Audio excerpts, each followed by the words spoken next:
हम लोग डिस्कस करेंगे कि घर्षण के बारे में, कि घर्षण क्या होता है और कितने प्रकार का होता है। जब किसी वस्तु के अंदर मोशन हो, गति होती है, जब किसी वस्तु के अंदर गति होती है तो घर्षण इसकी गति का विरोध करता है। तो घर्षण वह विरोधी बल है जो किसी वस्तु की गति का विरोध करता हो। घर्षण होता क्यों है?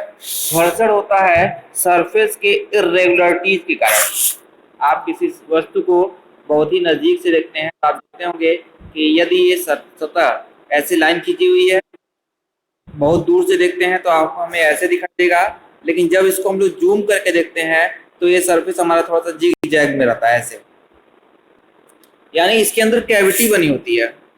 कैविटी का मतलब ये हो गया कि इसमें कहीं ना कहीं श्रिंग होगा और कहीं पे गर्त होगा, कहीं ना कहीं उभार होगा और कहीं ना कहीं इसमें गहराई होगी। तो जब इसके ऊपर कोई दूसरी वस्तु गति करती है तो गति करती हुई ये वस्तु कभी इस गड्ढे के अंदर फंस जाती है और कभी इस गड्ढे के बाहर भी चली जाती है, जिसके आधार पर मोशन सही से नहीं हो पाता है। इसका मतलब जब दूसरी वस्तु इसके अंदर जाएगी, जब दूसरी वस्तु इसके अंदर जाती है तब वो इसके अंदर फंस जाएगी। इसी फंसने के कारण ही इस सरफेस में एक अपोजिंग फोर्स लगता है। उस अपोजिंग फोर्स को ही बोलते हैं घर्षण, फ्रिक्शन। तो फ्रिक्शन क्या है? दो पिंड या सतहों का वह गुण जिसके कारण जब दो पिंड एक दूसरे के संपर्क में रहते हैं तो उनके संपर्क स्पर्श बिंदु पर एक बल कार्य करता है, जिसे घर्षण बल कहते हैं। घर्षण बल करता क्या है? यह वस्तु के गति को होने से रोकता है। घर्षण बल वस्तु की गति को रोकता है। जैसे आप देखते हैं, हम फर्श पे चलें और हम बालू पे चलें तो हम देखेंगे कि फर्श पर हम आसानी से चल सकते हैं और बालू में चलने पे हमें कठिनाई होती है। ऐसा क्यों होता? क्योंकि फर्श पे घर्षण बल का मान कम होता है और बालू पर घर्षण बल का मान अधिक होता है, रेगिस्तान में अधिक होता है। तो घर्षण बल हमेशा किसी भी गति को विरोध करता है। घर्षण कितने प्रकार के होते हैं इसके बारे में डिस्कस करेंगे। तो घर्षण दो प्रकार के होते हैं, होते तीन प्रकार के हैं, लेकिन आप जब एग्जाम में पूछा जाएगा तो आप दो प्रकार का ही लिखेंगे, स्थैतिक घर्षण और गतिक घर्षण। स्थैतिक घर्षण क्या होती है? जब वस्तु विराम अवस्था में हो, रुकी हुई अवस्था में हो, तब उस पर लगने वाले अपोजिंग फोर्स को, विरोधी बल को स्थैतिक घर्षण कहा जाता है। इसके लिए कंडीशन एक ही है कि वस्तु विराम अवस्था में होनी चाहिए।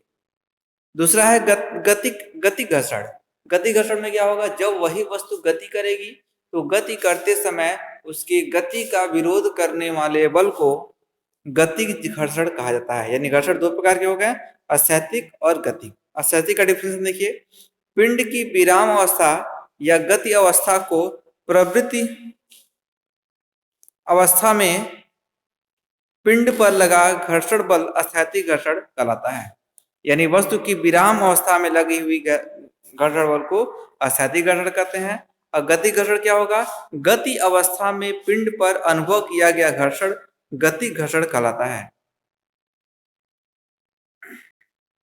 गति घर्षण को भी हम लोग तीन प्रकार से क्लासिफाई करेंगे, स्लाइडिंग फ्रिक्शन, रोलिंग फ्रिक्शन और पीवट। स्लाइडिंग फ्रिक्शन क्या होता है? स्लाइडिंग का मतलब होता है सरकना। जैसे मान लीजिए आप एक ढलान पर हैं, ढलान पर बैठ जाइए तो आप ऊपर से नीचे की तरफ सरकते जाते हो।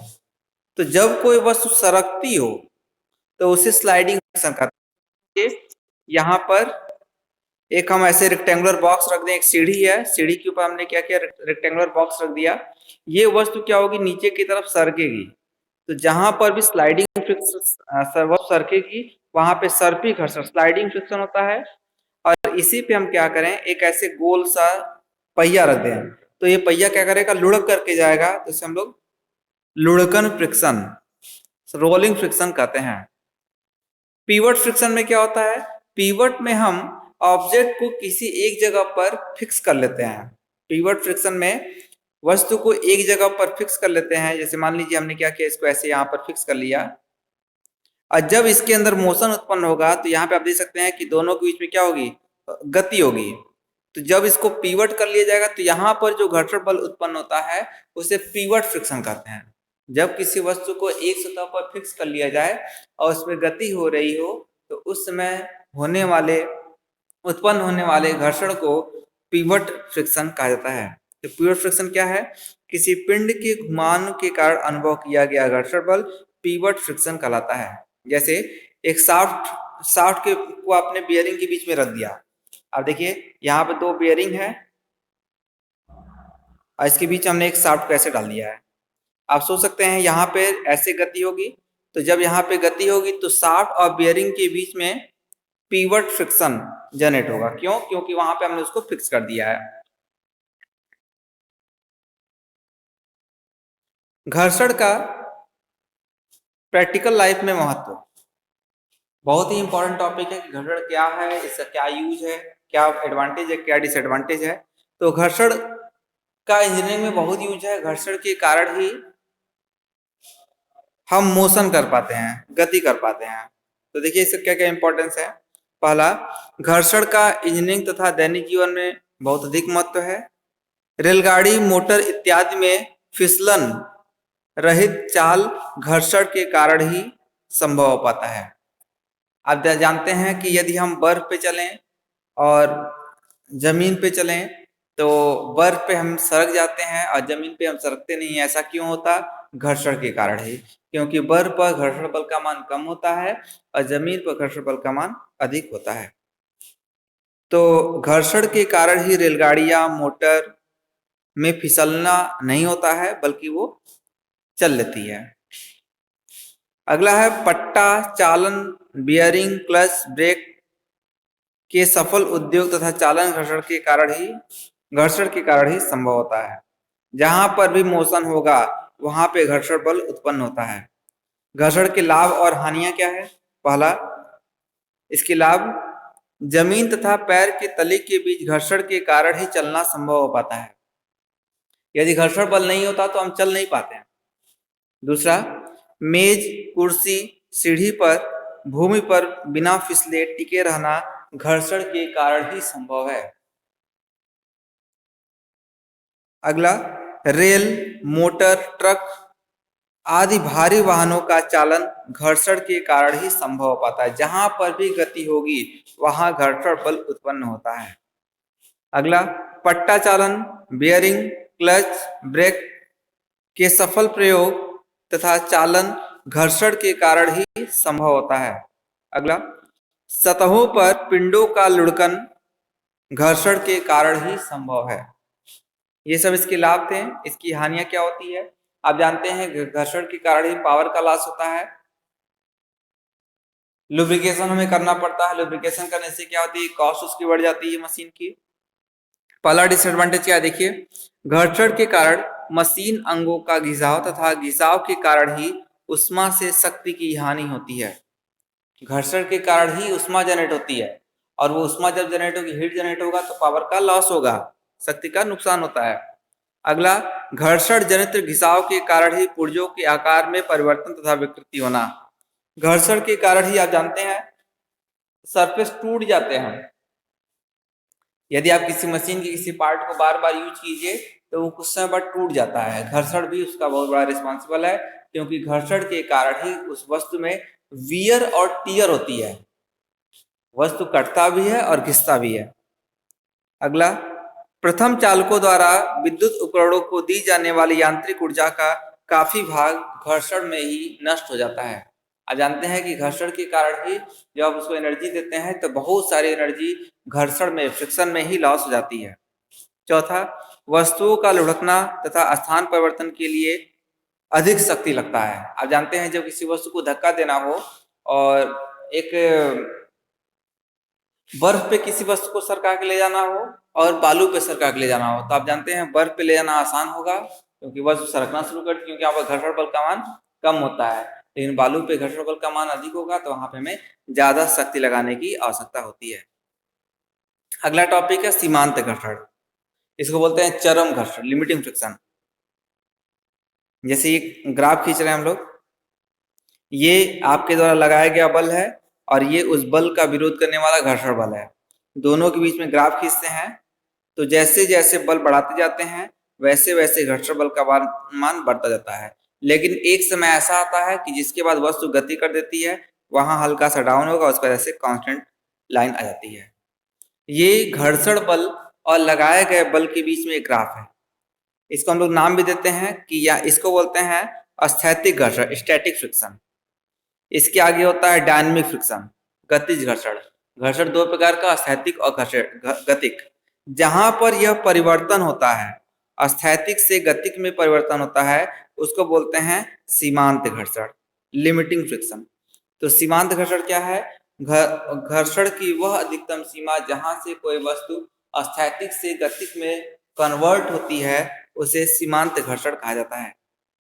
इसका डिफिनेशन देखिए, घर्षण बल का वह अधिकतम मान जो एक पिंड को दूसरे पिंड की सतह पर फिसलने की स्थिति तक कार्य करता है, उसे चरम घर्षण कहा जाता है। चरम घर्षण को सीमांत घर्षण भी कहा जाता है। अगला है अविलंब प्रतिक्रिया, नॉर्मल रिएक्शन। मान लीजिए ये कोई सरफेस है, इस पे किसी वस्तु को रखा गया है, इसका भार नीचे की तरफ काम करेगा, तो एक प्रतिक्रिया बल ऊपर की तरफ काम करेगा। तो इसी प्रतिक्रिया बल को बोलते हैं नॉर्मल रिएक्शन, यानी सतह के लंबवत, परपेंडिकुलर कार्य करने वाले प्रतिक्रिया बल को अविलंब प्रतिक्रिया बल कहते हैं। देखिए लिखा है, पिंड पर कार्यरत प्रतिक्रिया जो तल के लंबवत कार्य करती हुई ली जाती है, अविलंब प्रतिक्रिया बल कहलाती है। इसे कैपिटल आर से प्रदर्शित करते हैं। देख सकते हैं फिगर में, ये जो कैपिटल आर है इसको हम लोग अविलंब प्रतिक्रिया कहते हैं। यदि इस पे आप P बल लगा दीजिए तो इधर गति होगी, तो गति के विपरीत दिशा में घर्षण बल F equal to mu R उत्पन्न होता है, जहां म्यू को घर्षण गुणांक कहते हैं। आप म्यू का डिफिनेशन जानते हैं, म्यू इक्वल टू होता है F अपान आर, यहीं से होता है F equal to mu into R. तो म्यू क्या है? किसी वस्तु का घर्षण बल और अविलंब प्रतिक्रिया आर के अनुपात को घर्षण गुणांक म्यू कहा जाता है। म्यू का मान हमेशा 0 से 1 के बीच में वैरी करता है। अगला है घर्षण का नियम। तो घर्षण का देखिए, ड्राई फ्रिक्शन के लिए अलग नियम होता है, वेट फ्रिक्शन के लिए अलग नियम होता है। जब दोनों को कंबाइन करते हैं तो कूलाम का नियम होता है। ये बहुत इंपॉर्टेंट टॉपिक है, घर्षण का नियम। तो सबसे पहले स्थैतिक घर्षण का नियम। इस नियम के अंतर्गत घर्षण के वे सभी नियम सम्मिलित किए जाते हैं जो स्थिर अवस्था से संबंधित हैं। पहला, यदि घर्षण बल अनुपस्थित होता है तो घर्षण बल सदैव एक दूसरे के विपरीत जिसमें पिंड फिसलने वाला होता है। घर्षण बल हमेशा जिधर गति होती है उसके विपरीत दिशा में ही कार्य करता है। दूसरा, घर्षण बल का परिमाण उस बल के परिमाण के बराबर होता है जो पिंड को गतिमान करने वाला हो। घर्षण बल आप जानते हैं जो F का मान होता है वो लगाए गए बल के बराबर होता है। घर्षण बल का मान लगाए गए बल के मान के बराबर होता है, लेकिन कब? स्थैतिक फ्रिक्शन के केस में। सबसे अधिक घर्षण बल स्थैतिक फ्रिक्शन में होता है, उससे कम लिमिटिंग फ्रिक्शन में, और सबसे कम गतिक घर्षण में ही फ्रिक्शन उत्पन्न होता है।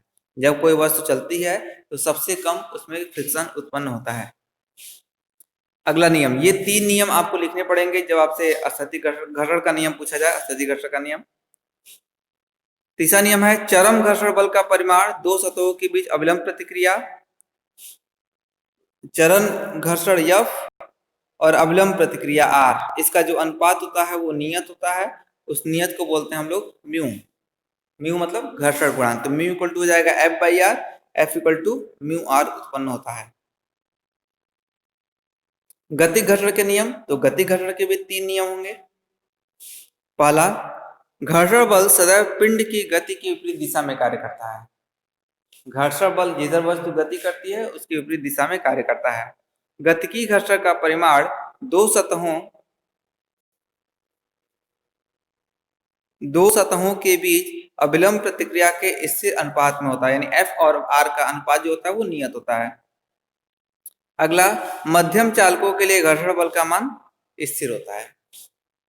अगला नियम है शुष्क या ठोस घर्षण का नियम। इसे हम लोग कूलाम का नियम भी कहते हैं। कूलाम के घर्षण का नियम क्या कहता है? पहला, घर्षण बल सतहों के बीच अविलंब प्रतिक्रिया के भार के समानुपाती होता है।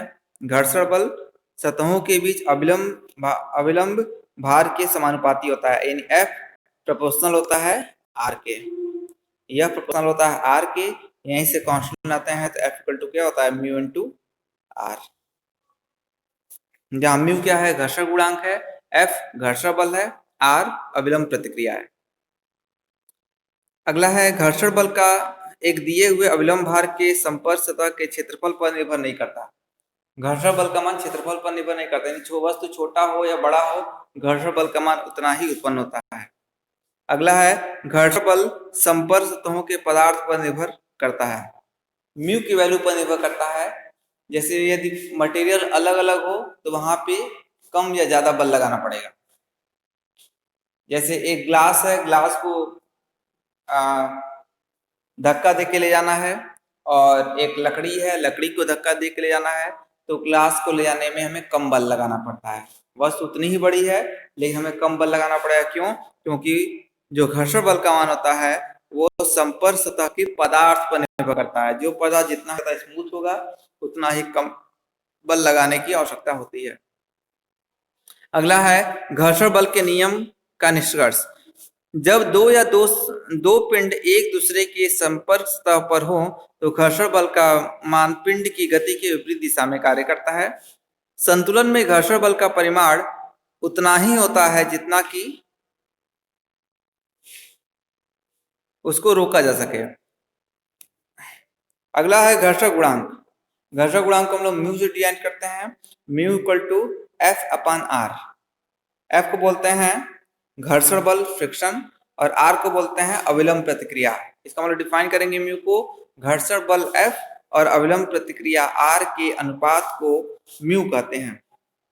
म्यू का मान 0 से 1 के बीच में लाई करता है और इसका कोई भी मात्रक नहीं होता। घर्षण कोण, यहाँ पे मान लीजिए कोई वस्तु रखी हुई है तो वस्तु का भार नीचे की तरफ, ये अविलंब प्रतिक्रिया R ऊपर की तरफ, P फोर्स इधर लगाते हैं तो इसकी विपरीत दिशा में घर्षण बल उत्पन्न होता है। घर्षण बल F और अविलंब प्रतिक्रिया R, इन दोनों के परिणामी को परिणामी प्रतिक्रिया यश कहा जाता है। यह यश R के साथ जितना कोण बनाता है उसे हम लोग लेमडा कहते हैं। यश और R के बीच में, यश को बोलते हैं परिणामी प्रतिक्रिया, R को बोलते हैं अविलंब प्रतिक्रिया। परिणामी प्रतिक्रिया और अविलंब प्रतिक्रिया के बीच के कोण को घर्षण कोण कहा जाता है। परिणामी प्रतिक्रिया यश और अविलंब प्रतिक्रिया R के बीच के कोण को घर्षण कोण कहा जाता है। घर्षण कोण को लेमडा से नोट करते हैं। यहाँ पे फाई से नोट किया गया है, लेमडा से भी नोट किया जाता है।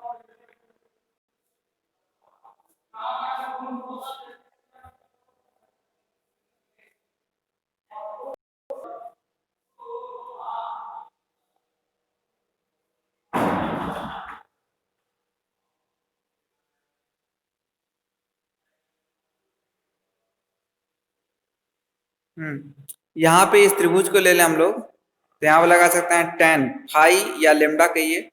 फाई इक्वल टू क्या हो जाएगा, ये साइड, ये F है और ये अनुपात R है तो F बाई R हो जाएगा। F बाई R को बोलते हैं म्यू, तो tan लेमडा इक्वल टू क्या होता है, म्यू, तो tan phi equal to mu हो जाएगा। यहाँ पे देखिए tan phi equal to F by R, F equal to mu R होता है, तो म्यू से म्यू, R से R कैंसिल हो जाएगा, mu equal to tan phi.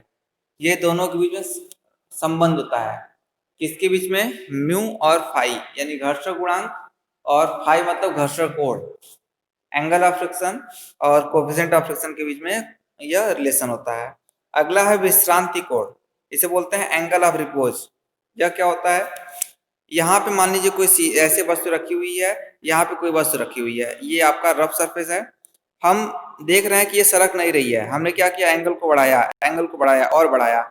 एक समय ऐसा आएगा कि वस्तु सरकना शुरू कर देगी अपने आप, तो उस समय उस कोण को घर्षण कोण कहा जाता, विश्रांति कोण, एंगल ऑफ रिपोज कहता है। यानी एंगल ऑफ रिपोज वह न्यूनतम कोण होता है जिसपे कोई वस्तु अपने भार के कारण नीचे की तरफ गति करना शुरू कर देती है। वह न्यूनतम कोण जिसपे कोई वस्तु अपने भार के कारण नीचे की तरफ गति करना शुरू कर देती है उसे विश्रांति कोण एंगल ऑफ रिपोज कहा जाता है। इसको हम लोग निकालेंगे कि विश्रांति कोण कितना होता है, फिगर बनाएंगे। यहाँ पे आप देख सकते हो कि इसका भार जो W है वो नीचे की तरफ काम करेगा। ये एंगल अल्फा है तो ये भी एंगल अल्फा हो गया। W है तो W cos अल्फा, इधर हो जाएगा W sin अल्फा। वस्तु नीचे की तरफ गति करेगी तो घर्षण बल F equal to mu R ऊपर की तरफ काम करेगा। ये अविलंब प्रतिक्रिया R हो गया, ये फाई कोण पर ये आपका हो जाएगा S।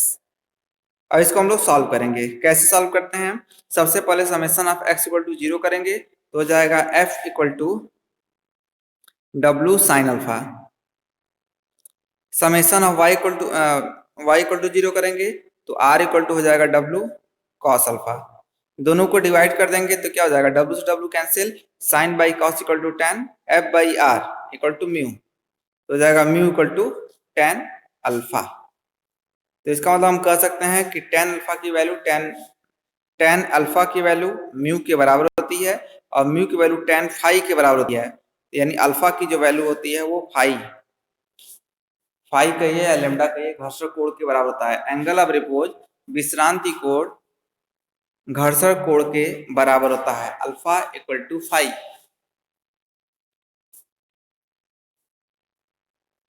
घर्षण शंकु, यहाँ पे कोई वस्तु रखा है, वस्तु का भार नीचे की तरफ काम करेगा, प्रतिक्रिया बल ऊपर की तरफ काम करेगा। इधर से आपने बल लगाया तो घर्षण बल इसके विपरीत दिशा में काम करेगा। ये है यश, परिणामी प्रतिक्रिया। यश आर के साथ जो कोण बनाता है उसको बोलते हैं लेमडा। यदि यश को पकड़ के हम आर की चारों तरफ ऐसे घुमा दें तो ये कोण बन जाएगा। उस कोण को हम लोग बोलते हैं घर्षण शंकु। आप देख सकते हैं कि यश को पकड़ के ऐसे घुमा दिया गया है तो यहाँ पर एक शंकु बन जाता है। इस शंकु को बोलते हैं घर्षण शंकु। तो यदि संपर्क बिंदु को शीर्ष अवलंब प्रतिक्रिया की क्रिया रेखा की अक्ष तथा घर्षण कोण फाई को अर्धशीर्ष कोण मान करके एक शंकु बनाया जाए तो बने हुए शंकु को घर्षण कोण कहा जाता है, शंकु कोण कहता है। अगला हम लोग देखेंगे कि रफ सरफेस पे यदि कोई वस्तु रखा हुआ है तो उसको सरकाने के लिए कितना न्यूनतम बल की आवश्यकता होती है। तो मान लीजिए यहाँ पे कोई रफ सरफेस है, इस वस्तु को ऐसे रख दिया, भार हो जाएगा नीचे की तरफ W, प्रतिक्रिया ऊपर की तरफ, P बल को हम थीटा कोण पर लगा रहे हैं तो P को रिजॉल्व करेंगे तो इधर हो जाएगा P cos थीटा, इधर हो जाएगा P sin थीटा। घर्षण बल इधर काम करेगा, F equal to mu R. आप देख सकते हैं फिगर कुछ ऐसा ही बना है। सबसे पहले हम summation of x equal to 0 करेंगे तो summation of x equal to हो जाएगा P cos theta equal to mu are.